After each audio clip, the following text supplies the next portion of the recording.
Yeah. So, obviously, you can train recall 80,000 different ways, Yeah. right? So, everybody's got their way of training recall. When you get a brand new dog in, just has never been on an e-collar, you've conditioned the dog to the collar, it knows what it is, blah, blah, blah. What's your first go-to? My honest answer would be most of the time I do it through the threshold of them going out the door the first time. And I'm not saying that's what I'm going to be doing forever, but I've been doing it for a little while. I'm probably going to clean it up because I know people want to mimic this stuff, and so I'm trying to think, well, maybe I should. But for me, what worked for me really well was opening that door. They go out. I have them on a long line plus a slip lead dragging. The tone turns on. They're like, what the hell is that? And then I hit them at something that's just going to be mild. But it still gets them. They're like, what the hell was that? They don't really know what the e-collar is too much at that point. And then I keep beeping after that and maybe stim if I have to. But you'll see they come back in the door and then I just gesture them to come towards me. So if that means they go past me when they come back in a front, I'm going to beep again, low level stim, and just kind of keep that pressure going that you haven't finished the rep yet or whatever until they come to me. But they'll look at you. If you're giving them that soft energy, they'll want to come up to you and they'll want to find a place to be safe. And then you just let them hang there for a second. Like let them relax, pet them on the head. Everything calms down, everything's relaxed, the head's going back to normal, a normal space, and then I, release them or whatever. They don't really know, but I say break anyway. And then I go back to the door and I open it, and they're always hesitant to go out, of course. And then I say, I might get a sit if they know it. If not, I try to get that eye contact. They give it to you though, because these dogs, after like a prong pop, they go, that's what happens. It gives you that same effect, and then I say break, and I let them go out, and they're on a long line, so they go out. Some of them go out very far, some of them stutter and kind of sniff their way out. Either way, I'm going to let them go out, and eventually they're going to lose sight of me, mind of me, and they're going to start going and doing their own thing. And then as soon as they're about to hit the end of that leash, I'm going to beep, and then correction, and they're going to come back and find me. So on their way to me, if they're not finding me, I might beep, beep, beep. And with low stim, like beep, beep, stim, beep, beep, stim, just, they're hearing like, I'm not there yet, beep, beep, beep, beep, beep. But then when they get to you, if they overshoot you, you turn around and you walk backwards. We're not doing any long line work, they follow. And then once they get right to that position, because they're trying to turn off this exercise, they want it to stop, you stop. And you just say good, and you just let them hang out there for a second, let everything go quiet in their mind. Break, and then they can go again. Go wherever you want to go. And because they're so memorable, those experiences are so memorable, you're going to notice that their response to that tone is a recall like that. It's like turn around and find. The situation always stopped from the first time, the second time, the third time when I got to Megan's feet. Got it. So they didn't just get a correction and then had to find it. There'd be the beep to keep that motivation, or a stint snuck in here and there while they're searching at a low level, just so they can. And you can even do held stim if you want, depending on how good you are at like dialing down and stuff. As soon as they get to you, everything turns off. It's like 2 or 3 reps where you're going to notice when you let them back out. When you start, I'd hold off on the recall until they decide to go independent and then do a recall, like sneak away. Eventually, they're not going to let you do that anymore. They're not going to let you sneak away, and now that's good. And now you can just kind of do some reps. You can do like stay and recall with the tone. But what you're looking for is, I wouldn't even do a sit or anything. I would just let them out and see if I hit beep, do they turn around immediately and come back to me. As soon as they get to that point, well, when you're teaching recall and you say come and they turn right around, they come to you. They'll get there within the first half of the first session, and then from there, that's all I would really. All you need to add on that is your stay. Then you can start doing the stay and walk away and release them. And then you can turn it into drills. But the whole first day, that would be it. That would just be getting that recall. I wouldn't even teach the owners a thing. I would just do it separate from them. If they leave for an hour, you just do that. And then don't tell them like, I'm going to show you the finished product. So maybe you'll do 4 sessions and you'll do 3 with just you and the dog. But the last one, it's with them and the dog when the dog's already done. So they just learn how to use it, not how to train it, because they can fuck up the position. They'll fuck up the position. Unless you're doing like the typical recall shit where you're like sit, calm. This is going to tackle the dog wanting to pay attention to the humans naturally when they're outside, because whenever the dog starts to go too independent inappropriately, you're snagging a recall, and there's going to be a consequence. That mindset goes away real quick. And then you can just do the reps. But so I would do like 2 or 3 sessions with this dog by itself, and then the 4 sessions showing them how to do it or whatever. That makes a lot of sense because they are fucking it up. They Like, will. but they're fucking like. I know. Like, there's got to be a better way to do this because. Only give them the finished product if you can. Yeah, I get to recall and I'm like, ugh, you know, because it does take some finesse. Yes, it does. Right? And, you know, I do it all the time. So for me, it's like not a big deal. But for them, their mind just exploded. Yeah, yes. And I'm like, no, dude, you know, and I'm like, Yeah, because those are fragile reps, because if it's working, the dog's going to continue that position or whatever, or intensity or whatever they're not doing right. So I would, and that's something that Sean taught me out there, what he does in his private sessions when he used to do them, is he would do, when he did like board and trains, kind of, he had a program, it was like 5 sessions long, and he would work the dog for like 4 of them, training it on like the walk, recall, I think place, something like that. And then the last 1 or 2 sessions, it would be with the owners when the dog was already completely trained on the command. So that might be something to look into if owners are willing to leave the house. I don't know if they are. yeah, that's a good idea. That actually is not a bad. Because you can do it in their home. That's cool. You can do it in their home too. Like, that's unique. You can do these exercises right in their living room first for the association and stuff. That's it's great. So that would be a thing. I mean, I think some of them, I mean, there are clients that are like, am I leaving you? Like, Right. But if they want to sit there, that's fine. You know what I mean? But I'm not, you know, I think that, like, so when you do the recall, when you have a dog, when you're saying low stim, what are you talking? When I say low stim, I'm trying to find the number that the dog feels but doesn't find it punishing. So after I hit a dog with like a correction for stepping out the door, if I need to turn the e-collar back on, it's generally at that low level. That level, whatever it is for the dog, if I hit it at like a 25, I might go to a 5 or a 7 or something like that. So now they're still in the conversation, but they have a clear head, and this is just guiding them. When you finish, it'll turn off. And sometimes I used to do tap, tap, tap, tap, tap, tap, tap, tap, tap. And I think I got trained to do that because some dogs would, if you do held stim, they'd start freaking out, but if you did tap, they would kind of have a moment to think and they would figure it out. And with the beep, you actually can use the sound too. There's something I've been exploring with. It works. You can actually use beep, beep, beep, beep, beep, beep, beep, and then when beep, beep, beep, beep, beep stops is when you completed it. You can do that too. So whatever, as long as you give the correction, the e-collar, and then you gotta pair it. It'll get paired after a couple reps though. So it's like an electric fence. So when you're bringing the dog back to you, and you're tapping the tone, and then you're going to like 7. If I have to touch the e-collar, like if the dog's not straight bullet to me and it's like, you know, doing its thing, yeah, it'll be like a 7 or something low like that. And you'll see the dog though, because they just had a firm one when they hit the end of the leash and for the recall. Because I set it up so the dog's looking to go and do its own thing, and they start to just leave the pack. They're like 20 feet away, and then they hit the end of the leash. I'm already ready because I've controlled the length of the leash. And I beep and then stem, and he obviously hits the end of the leash too at the same time. And then they turn around, and I'll say come. I will say come and interact with them. But then after that, if they're having trouble, I'll come in with the numbers, but they'll be lower. They'll be low, unless you see some type of attitude. But I usually don't, because after the first rep, the way they're associating this is when I hear this noise, if I come to him, it's the place where everything stops. It's the safe spot. So I don't see them fighting me as much. That's why I love this, because they're more like they want to come to me.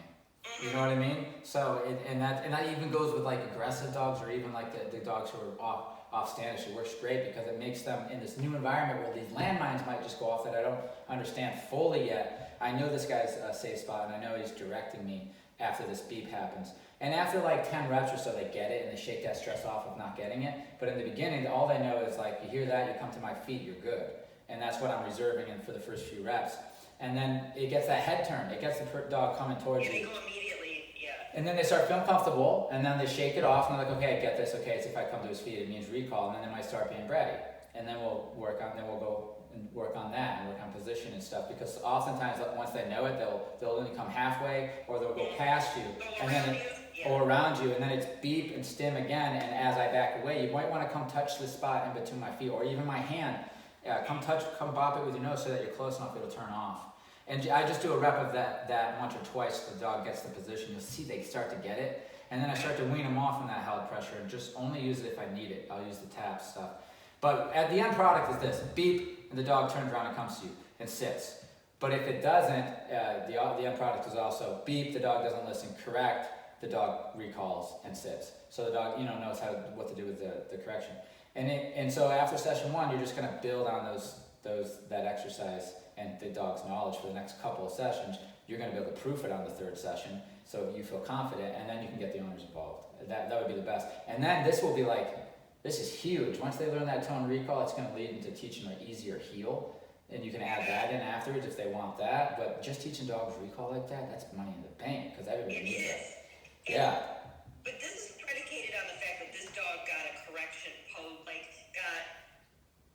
got a tone and then a correction before all of this happened. But you've already paired the tone with higher level correction. And it meaning to find your human and relax. That's just, remember? Because remember, I let it out the door. So what does that look like typically? That looks like every dog is different. the first rep. Yeah. The first rep, if I'm doing this style, which I've been doing for 6 months now, that works good for me. I will let them go out. It's this typical threshold shit where you would open the door and let them go out and then pop them.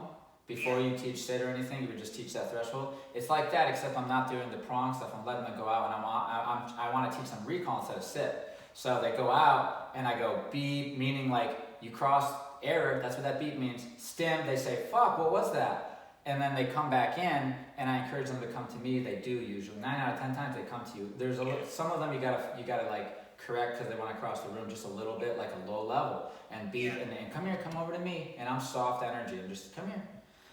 They come into they get to your feet. They just relax. Usually they melt, and then you pat them, and you gotta stay there for a second. You gotta stay there for a minute to settle the dog down. And the dog realizes this is pretty nice. The reason why it works really good for me is because this is a new house. They haven't been here. So this is why it's been working good for me. So they really come to my feet, right to my feet. If it wouldn't work as good for you if the owners are in the room, because they'll try to go to the owners. Unless you work the other way where you're operating the remote and you get to the point, this is what I would do. I get to the point where I'm telling the owner what to do and I'm operating the dog at the same time. So the dog thinks the owner is the person. So I would do all the recalls going to the owner. Possibly once you get used to this process, you want to do it by yourself for a while. But once you get used to it, you can actually have it so the dog seeing it to go to the owner's feet from the beginning, you know what I mean? Just if the owner's somewhat capable of praising their dog and backing up, and stopping at the right time. I know it gets even worse. I know. You might be better off just training on your own and then transferring it, but yeah, so that's how it ends, and they relax. Oftentimes if the dog's really bad, I might even have to do some bonking or submitting with the leash if it can't really settle down and some pressure up. Not a full submission, just relax the mind. Yeah. And then we go back at the door, and they usually don't want to go out. And then I recall them. I break them, allow them to go out, and then I do the process of showing them 1 ounce. This will turn on because now it's fresh on your mind, that beep. So when you start to go into an unhealthy state of mind, you're like, let me go check out that squirrel. That beep will turn on.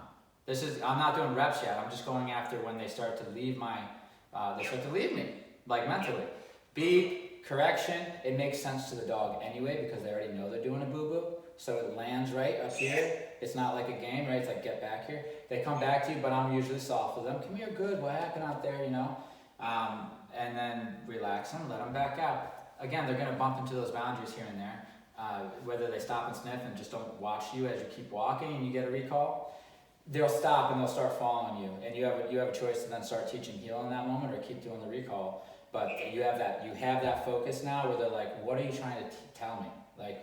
What is it? And that's that window of opportunity that now whatever you teach is gonna fucking stick. I love that. And so you can bypass all this a million reps things. If you learn to tap into that, they're finally looking at you. You're like, okay, now watch, and you can teach them. But this is exciting. I kind of envy your situation going and doing these things in home like this. And I know it's got its challenges. Believe me, I've done it. Everything has its challenges, but I really like it in that I can do, 4 or 5 sessions and get a dog perfectly fine. They don't need perfect, right. Ducks. They just want a dog that's not an asshole. Oh, you know what I mean? Yeah. And so it's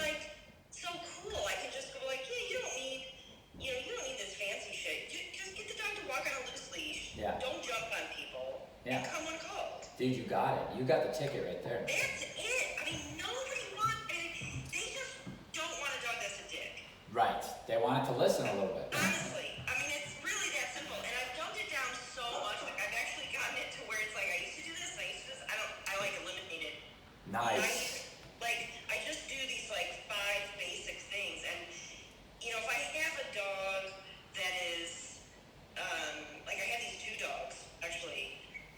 One of them was super aggressive. And yesterday I took her out on a walk and it was awesome. Nice. You know, but you learn what you need to do and what's just extra.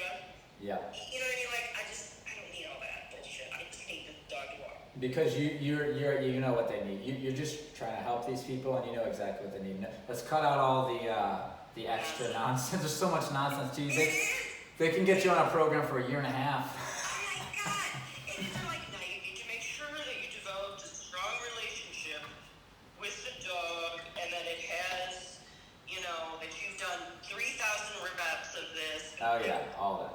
Like, what? I'm not seeing that. I don't No, know. me either. No, because the thing is I noticed that early on because I thought that I was being told I was rushing because I was Yes. doing, like, I would start a board and train and then 5 days later they're off leash going up, you know, mountains, and trainers are watching, you know, and they're like, Yep. they're not telling me I'm doing a good job. They're saying to me I'm doing it wrong. They're saying to me I'm doing it wrong, like, you didn't proof that or whatever it is that they're saying, or like whatever I was doing wrong. And then then I started to look into it, and I was like, oh, there's this thing called reps. Like, that's how that I didn't know anything. I was dumb, but it was a blessing because I got to do it my way. You did the way that works. Yeah, the dogs teach you, and you learn from people. I was learning from certain trainers, but I was not open to the world of all this trainers I know now. I knew Cesar Milan, and I knew a little bit of Jeff Gallman, and I ran with it. That's all I needed to start.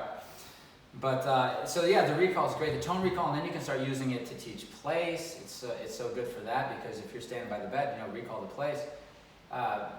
You recall a dog from across the room, they start coming towards you. You point to that bed. 9 out of 10 times they get on the bed. And you can start doing it that way and bypass all the leash work, which I haven't used leash work. I don't want to even say this on video because I don't want people to get the wrong idea. But I have some ways that I've learned to use the e-collar where I'm not consciously doing it, but my leash work it's probably terrible at this point because I never have to use it to teach place anymore. I don't use it for down. I don't use it for sit generally. Every now and then, if a dog's really struggling, that's what I grab the leash for.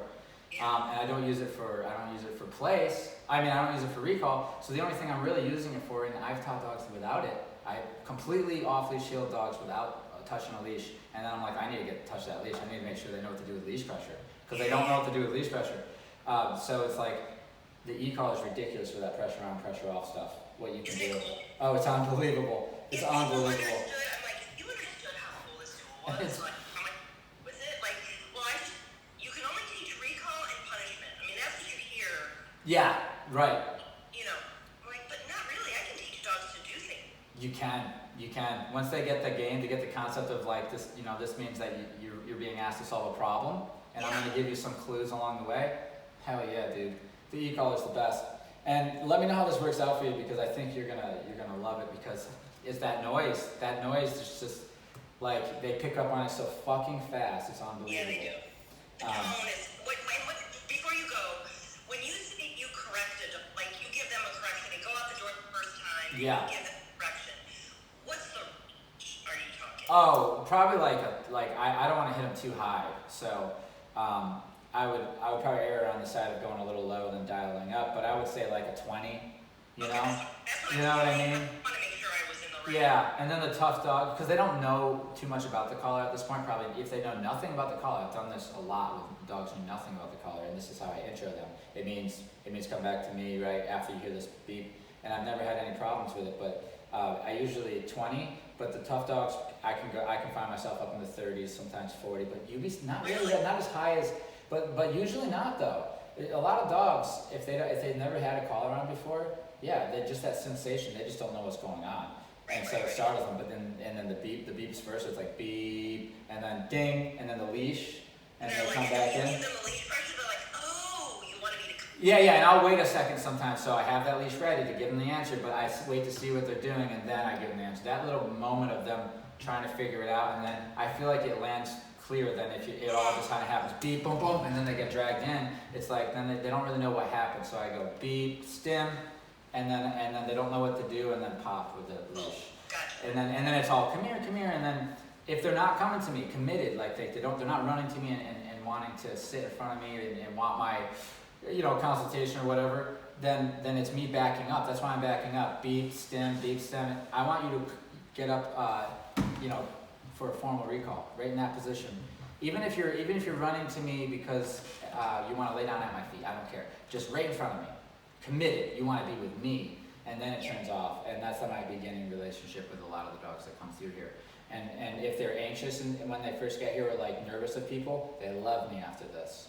If they're bullying or whatever, they're like a little puppy who loves me after this. You know what I mean? I love you. Yeah. So it's almost like, it's fantastic because they're in a new place. So I don't know. I want to know how it works for you because I'm curious to see if this is only working so well because it's in a new environment. So they really have no idea where the safe place is. So I get to claim that spot.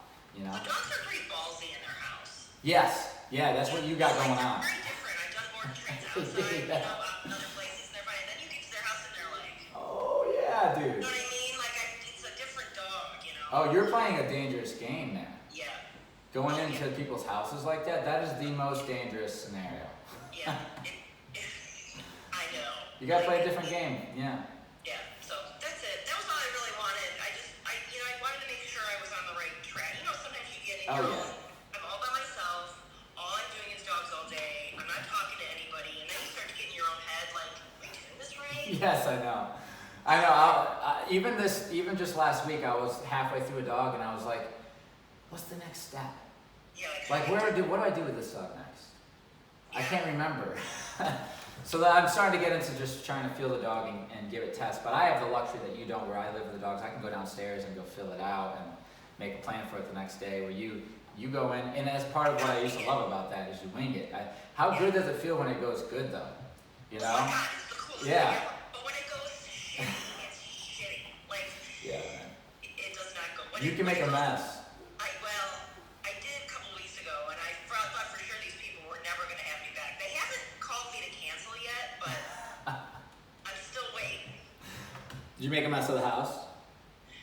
I just made a mess. I made a mess of it. Like, the dog got on the prong, and I was just like, just basic. Just really basic stuff. The dog lost his shit. Like had a fit. Yeah, I know that. With those prongs, it can be bad. Yeah, They can and go so I nutty. was like, well, maybe we should use a slip lead. So then I got this, but by then the dog was already, He's gone. Yeah, it's in the I was like, I just lost this, even though I tried to rein it back in, Yeah. but it was like, I just wanted to get out of there, you know what I mean? And I kept saying, like, it's okay if you don't want to do this. Like, if she's one of these two that, like, it would be one thing if you have a dog that yipes and the owners are like, whatever, like, most of the time that's how it works, but sometimes, no matter what you say or how you prepare them, they're Oh yeah. No, I know. It's invaluable to have the experience that you have doing this, though. I think just doing a board and train, you can miss out on some of this very insightful years of spending in the trenches, going to people's houses. You get to see it all. Yeah. This lady was like, the dog would yelp and she would go, oh my God! No, I can't do that. I can't either. I can't do that. It made it worse. It just made it exponentially worse. And I was like, oh my God, this is going down the rabbit hole so fast. Like, They gotta go. Like it's amazing how much control you can take over someone's house, though. Because I remember doing those things, and I was a young buck. Yeah, you're like, you need to go over here, and everybody listens to the dog trainer. they do. They're lawyers, they're doctors, Everybody. and then if you get success with a dog, you're right up there with the lawyers and doctors. I was treated very well amongst these types of people after helping their dogs. They're like, you're like amazing, you get some street cred. Absolutely. Like, I have this one building where I did one dog, and it went really well, whatever. So now I have 10 dogs in this building downtown. Jesus. I know. That's how it works.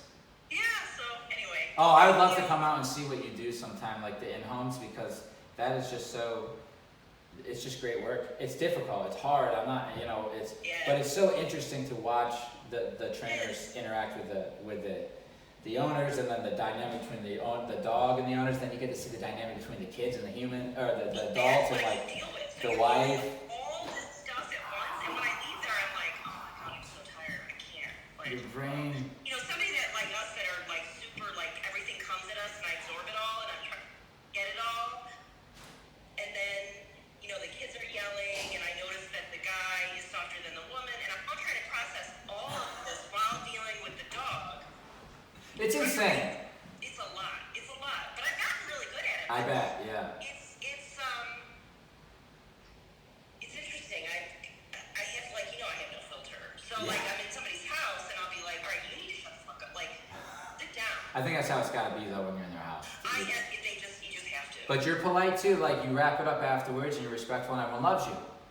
Yeah. Right? Like, I mean- I'm nice, but fuck up. But you gotta do it. And they're gonna listen to you because you know what you're doing with the dog.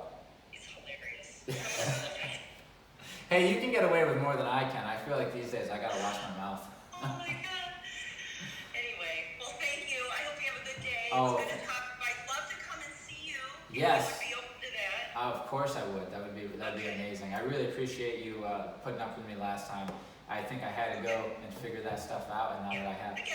I would love to have you out, and I can show you some of this stuff in person, so that because it's so much easier just to see It it. is. That's why, you know, if you're open for me to come, I would love to see you guys. Yeah, me too. Not a formal thing, just like a couple lessons, you know, I work with you a little bit. And Well, nothing that'd be great. You do cook well. You do easy cook for really. that, right? If I cook, you'll show me some stuff. I think we can do that. I think we can make so that. work it out. That'll work out perfectly. And you know what? I would love to show you some of the. I'm glad it turned out this way because I've learned more since the last time you came, and I feel like I've gotten a little bit better. So I'll show you what I'm doing, and then you can tell me how it works in the in-home That'd van. be great. That'd be Yeah. great. Awesome. We Hey, totally set something up. let's do it. Let's do it. As long as you're open to it and I can come, I'll drive out just like I did the last time. And Oh, hell it's yeah. not a big deal. It was fun and I can hang out with you guys and That'll be good. That'll be make good. food and see Jesse. It'll be fun. It'll be perfect. You gotta see this kid. He hasn't had a haircut yet, so he's just. I see his little. It's just- He's got like a little. Yeah, he has to, because it gets in his eyes. It pokes him in I'm the eye. dying. I'm Oh. like, what is he doing? What is Yeah. he doing here? Yep. Yeah, he gets mistaken as a girl sometimes. It does happen. But hey. It's- All right. Hey, I appreciate you. Bye. Bye.